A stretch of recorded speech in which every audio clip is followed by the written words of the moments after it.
am consciousness. I am alive. I am Chappie. You are listening to the official podcast of The Playlist on IndieWire. I'm your host, Eric McClanahan, and joining me today to discuss Chappie is Joe Von Oppen, my co-host on another film podcast called Adjust Your Tracking. Chappie may have been the number one movie this weekend at the box office, but it quickly became a punching bag for critics when it started screening before its March 6 release.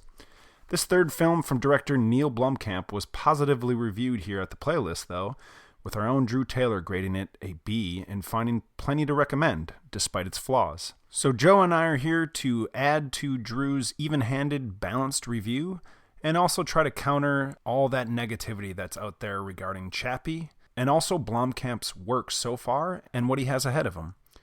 So let's drop you into our chat as Joe starts us off by discussing his thoughts on Chappie. For one, it's a movie that, like, if it functions on a fundamental level of just being entertaining, I think the movie is successful. I think all of its problems after that, can start to weigh another film down. Like, if a movie remains entertaining and is like problematic, you may, like, after you leave the theater, it may start to just like fall apart in retrospect because you're no longer under the spell of its entertainment. Mm-hmm. But I think it's still, to a certain extent, the fact that it was engaging start to finish for its 2-hour running time is successful to a certain extent. You know what I mean? And I think it clipped along decently and was like engaging, and everything else that you can kind of like nitpick and have a problem with, like, you still can't denounce the fact that it was a functioning film. And so, like, all of the ire being thrown at the movie is just like, well, it still is, a decently paced, engaging, involving film for the most part.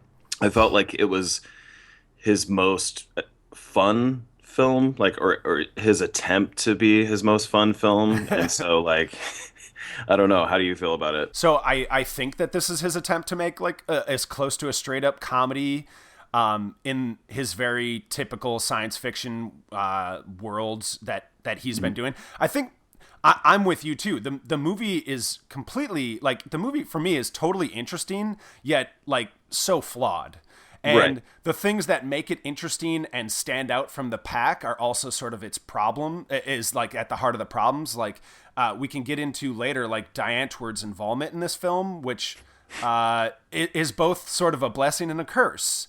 And the sort of vitriol that we're seeing from a lot of critics, I was looking, it's 30% on Rotten Tomatoes. There's some really what's a comparable 30% movie? There's like Teenage Mutant Ninja Turtles at a 30%. Yeah, maybe even lower for that one. I haven't looked it up, but yeah, that's probably like a good bet. And so let's just use that as our gauge, right? Okay. Like, I mean, you saw the Teenage Mutant Ninja Turtles movie. I did not. How would you compare that to something like Chappie? I mean, I can only imagine that Chappie has so much more going on and more value to it. Well, that's the thing, is that, like, Neil Blomkamp is very, he's clearly interested in social themes and dystopian themes and like current relevant subject matter. And I've seen him in interviews say that that's like the engine for his movies, but it's not like the end all be all. What he wants to make are just straight up entertaining movies. Mm-hmm. And he's the one operating on, like, at the moment, on a canvas this size, where he's making these big budget spectacles whose budget may be, getting smaller and smaller with the diminishing returns at the box office and the critical response. But, like, he's somebody who at least, like, is throwing ideas on the screen, and it doesn't forsake the entertainment value.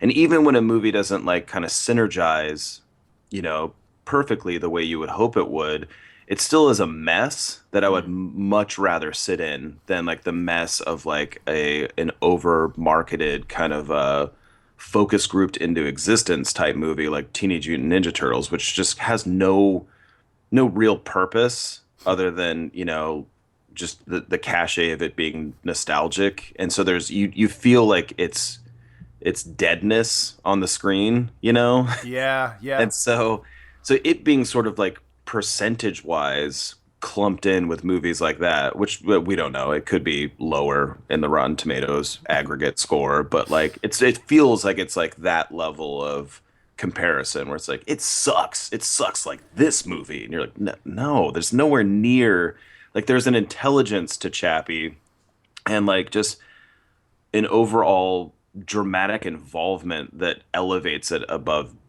like films that are getting similar scores. Yeah, and I mean, whether or not other people think Chappie's an intelligent film or Neil Blomkamp is making intelligent films in this sort of blockbuster mold, ultimately, I think what I appreciate most is the messiness we get with something like Chappie. I think you and I talk about this on our podcast a lot. Like, I will take I will take 10 Chappies over 10 Marvel movies that are all very like well done. Right. The Marvel machine sort of like, there's this consistency of like, I guess, a certain level of quality you're going to get. Yeah. But I personally find it much more interesting to go to the movies and see something that doesn't totally work like Chappie, but it also isn't like a total train wreck. It's like its messiness is what gives it something worth watching, I think. So the vitriol is just, it's out of proportion with, I think, a realistic standard, and we have to sort of like pick apart why that is, and so it's interesting thinking about filmmakers and how they establish what I think is like called permission, so like if with a certain amount of work and a certain amount of just like quality of output, like a director will have a certain permission from its audience. So like they'll give it the benefit of the doubt that, like, say, and I do this as a contrarian a lot, where I'll see a movie and be like, well, if anybody else made this, would you have the same reaction? Mm-hmm. And I know that we've discussed how, like, well, nobody else would make this because it's the mark of a very signature filmmaker. If anybody else made this, would you care, or would you be rolling your eyes at it? Mm-hmm. And I feel like the opposite of that permission is what Neil Blomkamp is experiencing. Is like this expectation that was formed almost prematurely about what he was to bring to the table. Like it was sort of blueprinted, like this is what you do, and if you don't deliver on this by the time Elysium came out, it was just like then we're going to start to rip you apart. And it's just like it's the opposite side of the permission coin. Yeah. Whereas, like, he's sort of pigeonholed, and the benefit of the doubt isn't given to him because he's given a limited range of what he can do. You know what I mean? In terms of audience expectations in sort of film nerd circles. Yeah, and I think you just hit the nail on the head there. Like, it's I wonder if the vitriol we're seeing with Chappie and that we did with Elysium as well is maybe a little bit out of whack because we're talking specifically like Rotten Tomatoes scores, like critics' reviews. Like most critics are kind of down on this film, and a lot of them were down on Elysium as well, which was a movie you and I like kind of valiantly defended when it came out. It's one that, because of the kind of like outpouring of negative reviews, I was like, wait, how off am I? Like, I remember a friend of mine. Yes. Who was managing a theater at the time Fight Club came out. Like, we loved Fight Club, but we almost loved it in advance. Mm-hmm. Like we were so just invested in wanting to love it that when we saw it, we were like, it was as good as we thought. And then Entertainment Weekly gave it an F, which F is just like, that's such an unmistakable like denouncement of something. Like, exactly. This is a failure. That's what F stands for. So He had like the kind of rippling reality where he was like, oh, wait a minute, am I super delusional about this? And that's kind of what Elysium was like, where it was like, I think, there were kind of broken parts of it. There were just things that, like, unfortunately couldn't be ironed out in post, or at least, the unfortunate Jodie Foster overdubbing. And you're like, what went wrong with that? Like, what's happening with this story? But it just didn't bog down what I thought was a completely entertaining spectacle and something that operated on an allegorical level that was interesting and in a way that isn't done a lot with the kind of assembly line spectacle movies that are coming out with, the Marvel domination of everything ever now. Exactly. And Elysium, in hindsight, for me, especially when I saw it a second time, I still liked it, but I did realize how messy that movie's conclusion is and how kind of tonally confused it is. Maybe not so much tonally confused, but thematically confused. Right. I think kind of after the fact, you and I had talked about how that ending is kind of a nightmare for Elysium, and it's painted as though it's like the heroic, perfect sort of climax, but like when you think about it, it's like that would be a nightmare to deal with, you know? Yeah. And so maybe that doesn't totally work in terms of making a complete, wholly successful movie, but Elysium was so much more interesting in comparison. And I think ultimately you had to look at that movie compared to the other things that were coming out that summer. And that's why you and I were more positive on Elysium that time. Because it just, and it's the same thing I would say about Chappie. Like, I will take this over most of even like a movie that I would admit is better made or more successful in completing its vision, because I think Chappie is pretty like messy and is like has a really bad ending. Well, it also feels rushed to a certain extent. Like, you know, there was a 4-year gap between District 9 and Elysium, and this was like a 1.5 year gap between Elysium and this. And this was a movie he was planning to make, you know, before Elysium came out. But there's something that feels hurried, and if it has a disconnection with like the audience, that might be why. Like, there was just kind of like if something just isn't clicking, it just feels like it was rushed through to where like characters aren't entirely fleshed out, what their motivations are, and, you know, stuff like there's no clear, like there's a couple villains, but none of them really kind of command the screen. But it's like we've seen those movies where like you have the overlord, you know, villain that's almost boring in its intentions to like, I want to conquer this part of the universe, and like, who gives a shit? Like, okay, like, is there anything beyond that in your robe you're wearing?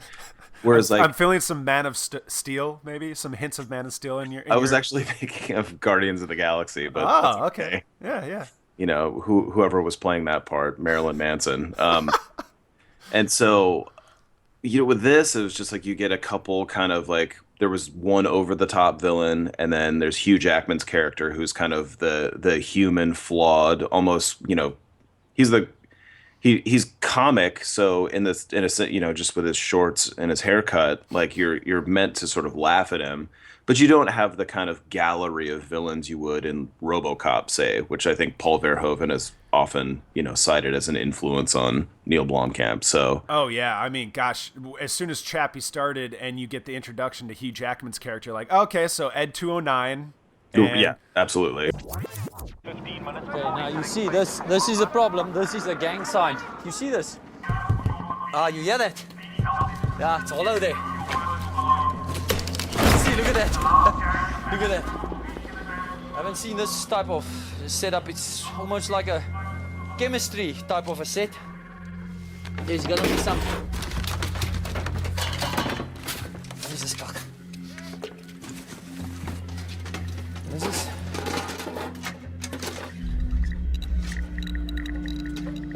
Yeah, I don't know. This has got the markings there of so it's definitely alien, but it's not a weapon.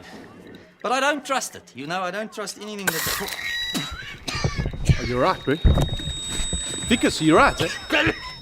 I still think District 9 is like by far his best film, and still really holds up as, I think, a really great movie.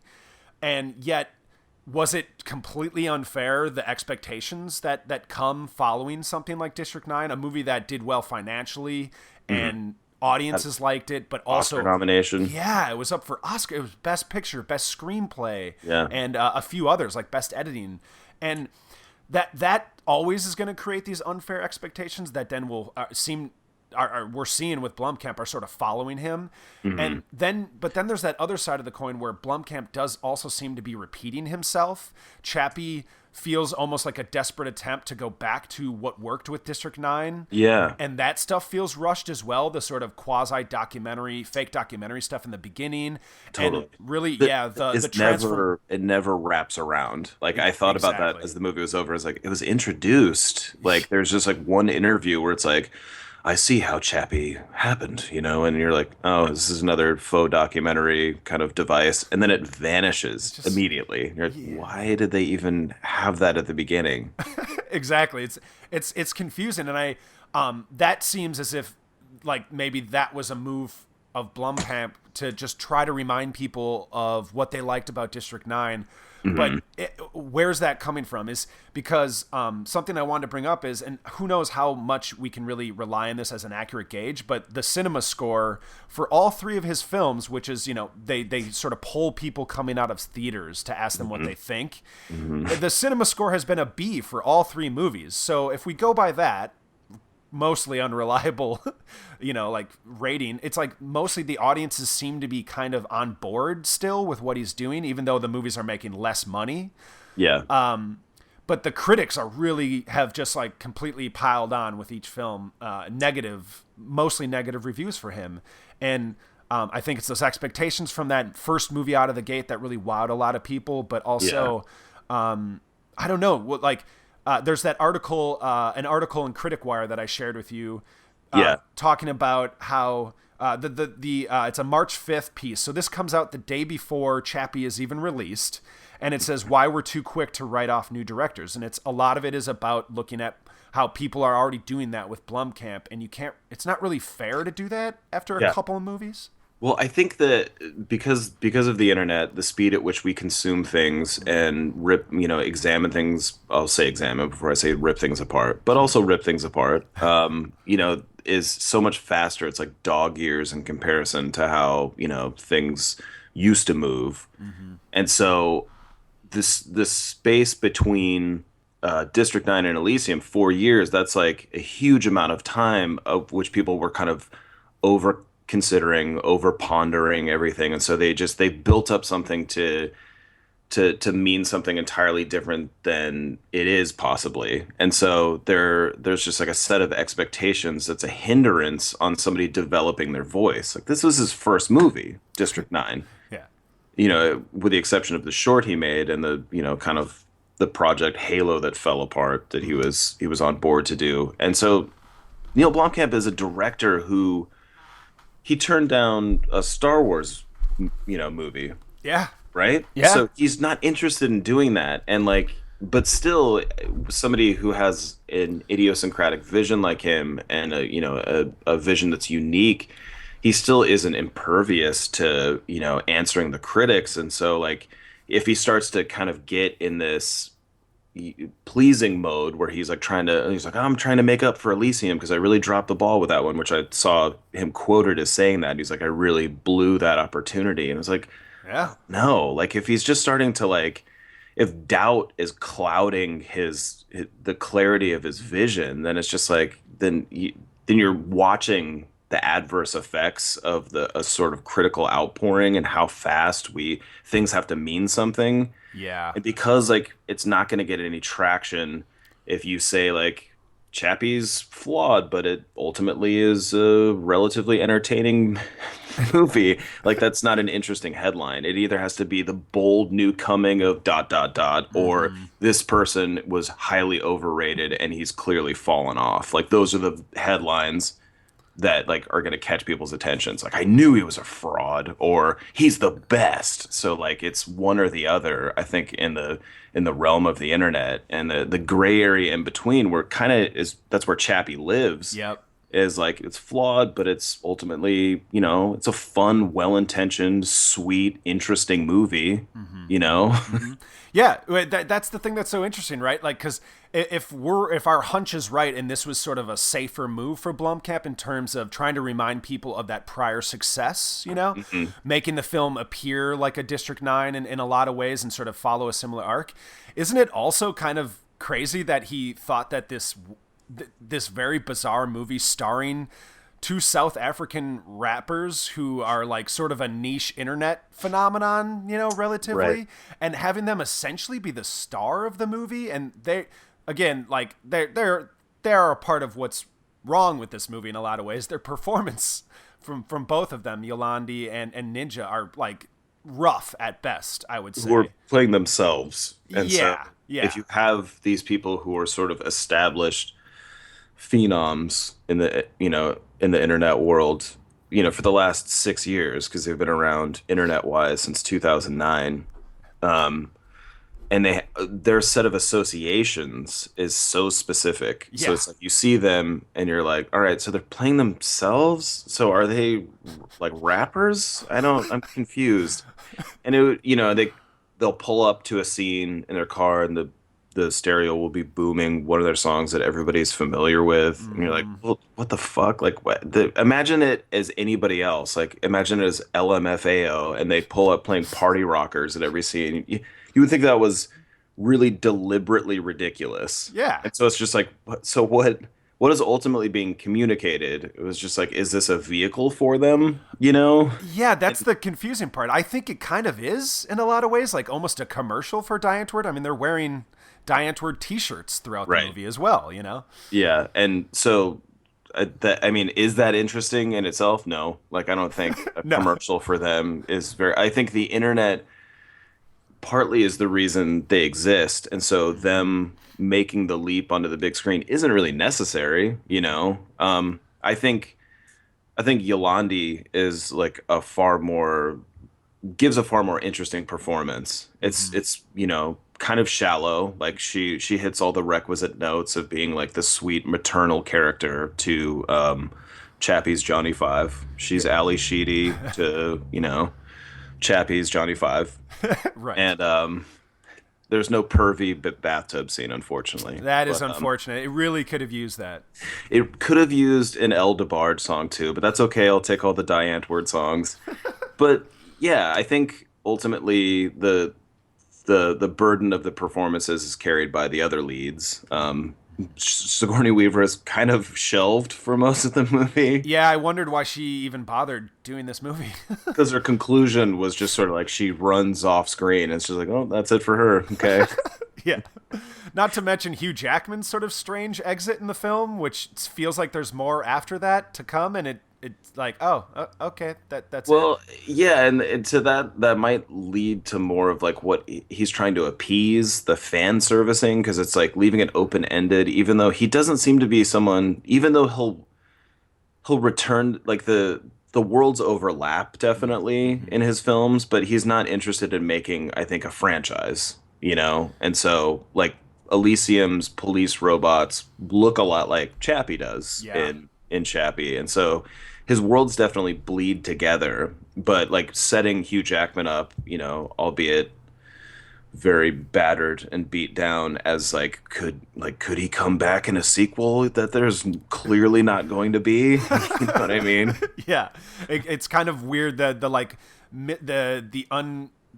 you're just sort of unsure of what the goal was with some of these aspects of the movie, or what the idea was behind it. Yeah, and that's what feels kind of hurried about the movie and sort of rushed, is that it wasn't completely thought out. But again, I feel like he's an interesting enough director that like his messes are still more rewarding than like a lot of the just like stock films you're gonna get, that just to fill the theaters. Yeah, as routine. Yeah, exactly, right? And that's why I still want to see what he's going to do. And even though, we've been talking about how he's and definitely around Elysium time when he was doing press, he was very kind of specifically devoted to saying, I'm only making my original films. Like, I don't have any interest in franchises. Something that has completely changed now, because before Chappie came out, it was he had released this alien concept art that he had made just sort of for fun, and then we find out, a mere few weeks before Chappie's release, that is going to be his next film, is an alien film, which as of yet still has no release date, and we're not even exactly sure how it's going to fit into the timeline of the Alien franchise. Isn't it kind of like hinging on Chappie's performance? That's the thing. It makes you wonder if we're going to get more answers this coming week now, with Chappie was number one. It's made a little bit more than 13 million at the box office this weekend, which is actually less than Jupiter Ascending made in its opening weekend. But here's the thing you got to look at is Jupiter Ascending cost almost $200 million to make, and Chappie only had about $50 million budget. So Okay. once Chappie opens in other countries, it might actually do okay and turn a little profit. It could be okay because something I think worth complimenting Blomkamp on is his budget so far, even though Elysium was the highest one, was over $100 million, they've still been relatively low compared to other movies that he's competing with, and he does get a lot of that money on screen, and that's something to applaud him as a filmmaker. And I that's a lot of what people talked about with District 9. Like, it was so impressive what he did with that budget. Mm-hmm. And I think it's very clear why District 9 made a lot of us think that he could be a great director, or that he is going to do some amazing stuff. And it set up these unrealistic expectations. But I guess now that we have had a couple more films, how about we discuss the idea of him being discussed as an original filmmaker and his films being original? How do we break that down exactly? He sort of adds a fresh coat of paint to familiar things. Right. I'm starting to sense that he might be more of a Tarantino-like filmmaker, where he's taking he kind of takes all the stuff he loves about movies from his past that he grew up loving and sort of tries to pick and choose all the best parts. I think he's not as skilled of an adapter of those that nostalgia that Tarantino is. It actually kind of makes you appreciate how good Tarantino is at reappropriating the stuff he loves. Yeah, he's able to make a successful pastiche. He may be a more capable writer than Neil Blomkamp. Yes, that's for sure. Yeah. But what he benefits from is sort of developing his voice in a pre-internet era, which a lot of filmmakers that we think of as auteurs, they were able to kind of stagger around, find their voice, make a few, make an occasional flop, which wasn't the make or break movie. It was just sort of it didn't do well, and I certainly colored their reputation, but they were able to continue working. You know what I mean? And so with this, and learn and get better, right? Learn absolutely. And there's just so much at stake now with movies having to just break new records and to build to a next bigger opportunity. I would love for him to continue with the same set of resources, because if it's scaled back, to where it's just the ideas are there, but you don't have the resources to make the vision that you would hope to see. There's always those scrappy sci-fi movies usually where you're oh, this has such good core ideas, but they just couldn't pull it off technically because they didn't have the resources. Right. And it just seems there's a punishment mode setting in where he's hey, look, this isn't what we signed up for, Neil. This isn't it's that Barton Fink scene where he's you think you're the only person that could give us that Barton Fink feeling? It's you think you're the only one that could do Neil Blomkamp? Exactly. 10 other Neil Blomkamps. And so it's just what people expect from him is, it seems there's a weird backlash that's going to start limiting his resources, which I think is unfortunate, because what he does with big spectacles, again, is just still more interesting to me than all of the other things that are just requisitely filling theaters. Yeah. It's the movie sort of does follow a template, and all three of his movies have the big finale, the big action finish. And he's very popping bodies just exploding everywhere, liquefying. Absolutely, man. Yeah. He loves the ultra violence, which I actually kind of wish there was a bit more of that in Chappie. There's only a few moments that are really shocking, actually. Yeah.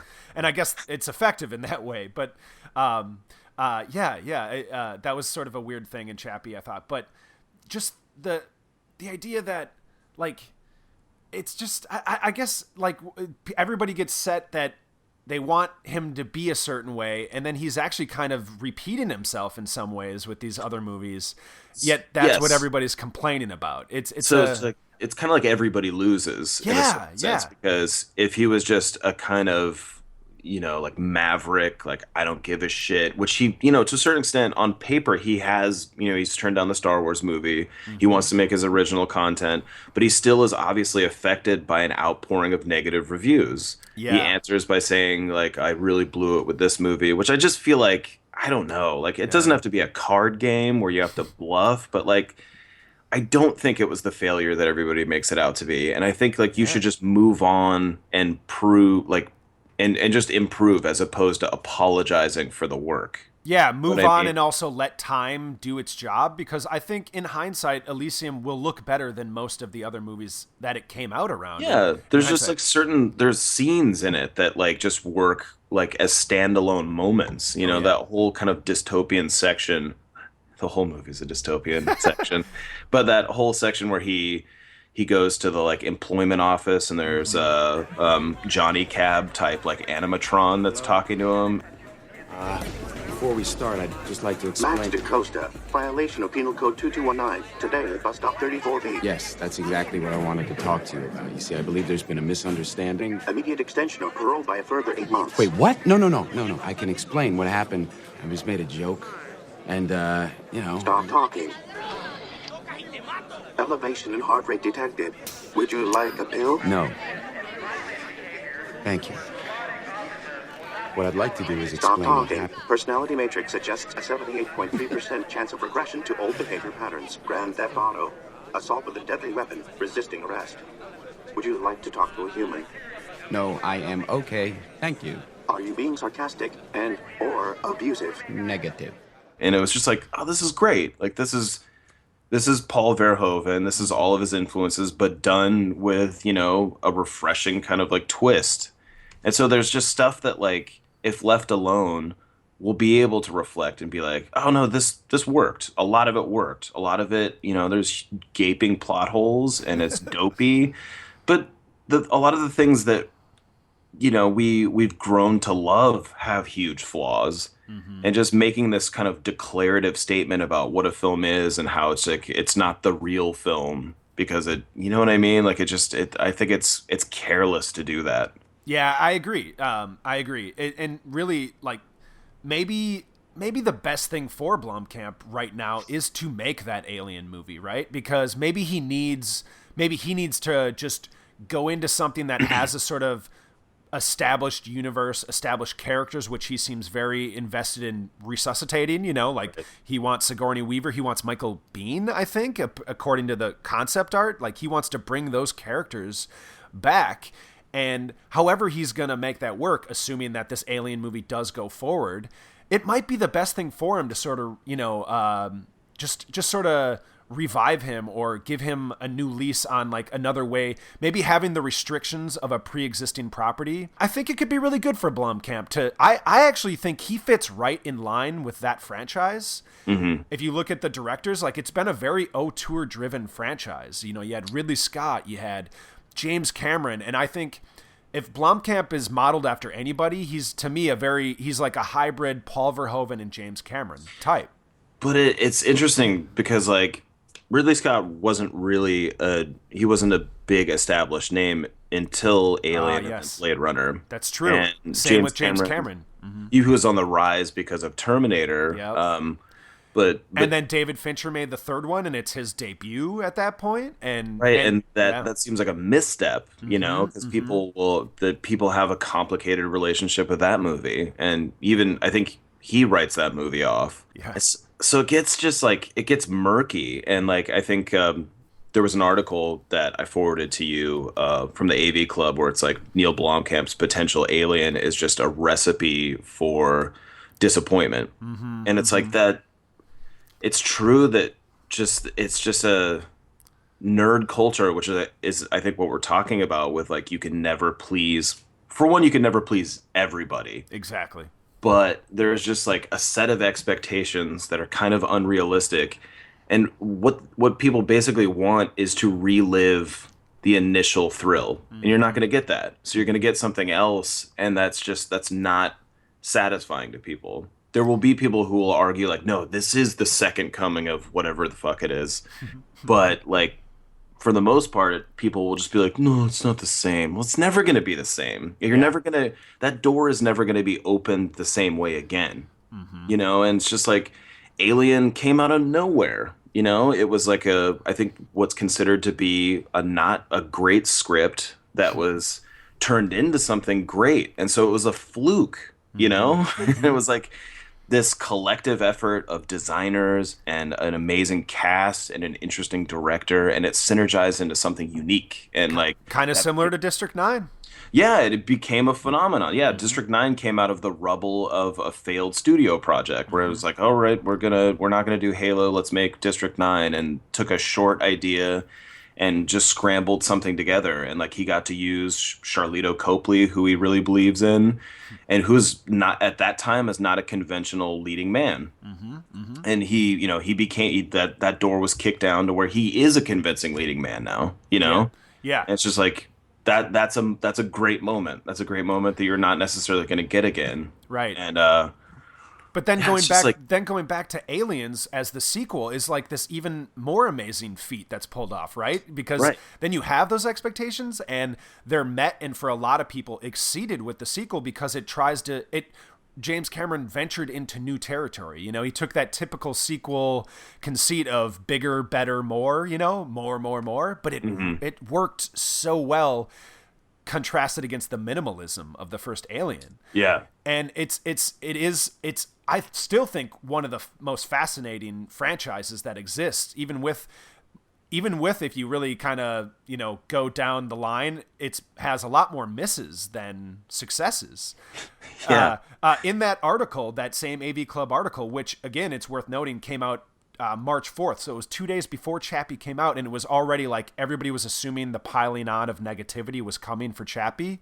Right. And that's what I wanted to note about that headline, which is kind of misleading, right? It makes it sound like Neil Blomkamp will be the disappointment in the Alien movie. But its expectations are just going to be the death of any real experience of enjoying something. Exactly, right? Like, and so in the end, I'm annoyed by the headline in that in that article, but when I read the piece, it's much more fair and balanced and looking at the sort of fanboy culture that's just going to be disappointed no matter who makes an Alien movie. Right. So, but I have to, it's worth noting how kind of annoying and clickbaity it is to write that headline, making it look like now that all the piling on has started for Neil Blomkamp again, for this new movie, that like they use that for the headline to grab attention. That was certainly frustrating because the article's much more even-handed, and I can agree with it when I actually read it. I mean, I don't mind Trojan horsing that because it's operating on that kind of like black and white like extremism that's it seems to be the only way people operate now. Like, this is the worst or this is the best, and so it lures people in to be like, all right, Elysium was not that bad. And they even argue on behalf of Prometheus saying it wasn't that bad, which I don't hate Prometheus. I think it's incredibly dumb in sections and is questionable at best in other sections, but it's also probably one of Ridley Scott's best looking movies lately, Oh, and even though I'm not a fan of Prometheus, I mean, compared to most of his output recently, I'll take Prometheus over Exodus, Gods and Kings, and any of that garbage, man. I mean, yeah. Diet 300, is that what that was, basically? Exactly. So, it seems just like I don't know what fan servicing has, what has been a good fan service of late, because all of the shows that get like brought back because of fan outcry, like they're all met with shrugs once they're out, the Arrested Development 4th season. Yeah, they're like, no, it wasn't good. It was like, yeah, but they did what they were doing, and so like, why? What? Like, and Veronica Mars, the movie, like everybody sort of collectively shrugged about that movie, which wasn't great, but it also was just like seemed to be yet another example of fan service that just winds up with shrugs and disappointment. It's also that because we have access to everything, we want what we can't have. And if you give it to people, like, they're not going to want it. Like, there's all sorts of weird documentaries like Jodorowsky's Dune that are coming out, and books about it, about these movies that never happened, and imagine if they did. Yeah. And I think that's exciting to people because, like, they do want what they can't have, but if they get it, that's the exact, like, they're not going to want it anymore. Right. It's better often to just like bad prequel ideas. You remember when Blade Runner, there was all this talk about how a prequel for Blade Runner, and it's like, do you really want that? And it's like, no, you Yeah. probably don't. It's better left to the imagination, all the things that Right. Rutger Hauer references at the end of his beautiful monologue at the end of Blade Runner. It's like, just leave that to your imagination. You still have it. You can Yeah. go back and rewatch that monologue. Exactly. So, that's why, again, bringing it back to the Alien franchise and Neil Blomkamp taking it on is maybe he will be able to give, maybe his style of sort of giving that fresh coat of paint to familiar tropes, to things that we all recognize. We can watch Chappie and be like, oh, it's Short Circuit, it's RoboCop, it's got District 9, it's got all these other things. It's got Diane Tward for whatever reason. It's like you can look at all that and be like, maybe that's the interesting stuff he'll bring to Alien, which is a franchise that has been open to auteurs doing, kind of putting their stamp on it for good or ill, Yeah. The fourth Alien movie it's kind of a train wreck, Alien Resurrection, but you can't argue that Jean-Pierre Jeunet did not put his stamp on that movie. It's there, and it makes it interesting, even as the failure it is. And I don't think Neil Blomkamp will make a failed Alien movie. I think he could be just the right fit. It could be just the thing he needs, and maybe his audience is starved for to kind of, get him back in their good graces. Whether that really matters, I think we're kind of arguing that it really shouldn't, and people are just looking for something to sort of bitch and complain about this week, and then next week they're going to forget all about Chappie and move on to the next thing. Yeah. It's still like it matters that I and it's worth saying that I don't think people have anything to really be worried about with Blomkamp doing Alien. I think it could be just the right fit for him. I don't know. Yeah, hopefully, if it's something that he really has a drive to do out of a personal vision, like that he gets to do it. Because I think if anybody, he's somebody that I would immediately be interested in seeing his take on it. The set of compromises that are kind of just inherent with filmmaking, that like you want to see someone who is a signature director be uncompromised and get the freedom to do so. Yeah. I mean, I'll put it. If it's messy. Yeah, exactly, and we'll take the messiness. Chappie, if you want to be in the gang, you have to be cool, like Daddy.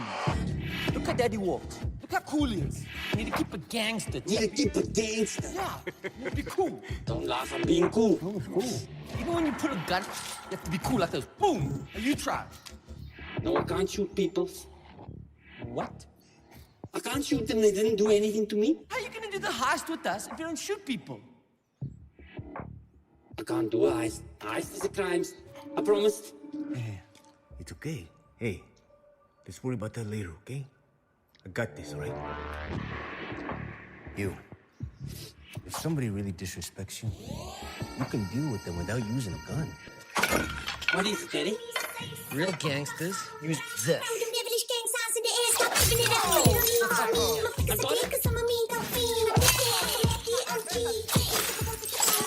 Maybe in closing, I'll put it this way: there are a lot of directors that have had a similar path to Neil Blomkamp that have, risen very quickly with their first film, and some of them, it seems like they tend to get better and better. They're just sort of like a wonderkind director. You've got like your Quentin Tarantino's, your Paul Thomas Andersons, those filmmakers.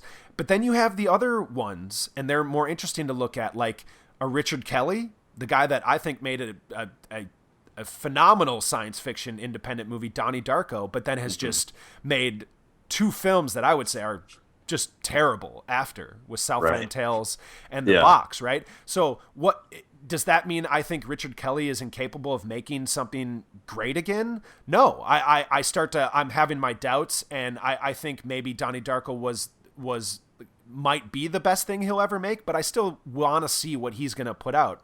And then another side of that similar sort of like there's been a backlash to a director who was once heralded is look at David Gordon Green. Yeah. Guy had these two or three indie movies with George Washington, All the Real Girls, Undertow, that people, a select cinephile small group, really loved and appreciated. And even Snow Angels in some aspects. And then he had his sort of stoner, sort of like bromance comedies that came out, his sort of Judd Apatow period, if you want to label it that.